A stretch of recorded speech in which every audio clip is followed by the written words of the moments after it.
और इस तो अगला मसला हुण रह गया भी किन्नियां नूं करनी चाहिए।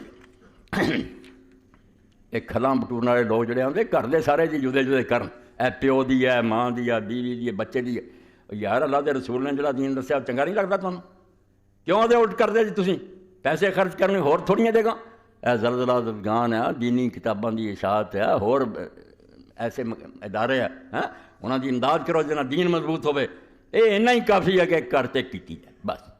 साहबा किरामां दे ये तो हुण फैशन बन गया, मुबाहात, एवें लोग अपना विखाउण लग पे गुरूर। वरना अल्लाह के रसूल के जमाने एक घर च एक बकरी, 100 जी भी है ना एक जानवर दबा होंदा सी और वह सारे लिए काफ़ी समझे जाते। कोई ज़्यादा लोगों की तरफों नहीं किया जाता, वो एक ही जोड़ा जानवर और सब की तरफों उन्होंने समझा जाता सी कि यही काफ़ी। और इस बारे कोई ये तकल्लफ नहीं करते भी ज़्यादा करनी है गल्लां करनियां, उन्होंने दुरुस्त समझते। हज़रत अबू अयूब अंसारी रज़ी अल्लाह तआला की हदीस है, फरमाया लोगों ने कि अबू अयूब कितना कुर्बानी होंदी सी। फरमाया अल्लाह के रसूल के जमाने एक जानवर जोड़ा सी ना सारे घर की तरफों काफ़ी समझा जाता, भावें वह बकरी होंदी सी भावें ऊँट होंदा सी, एक समझा जाता।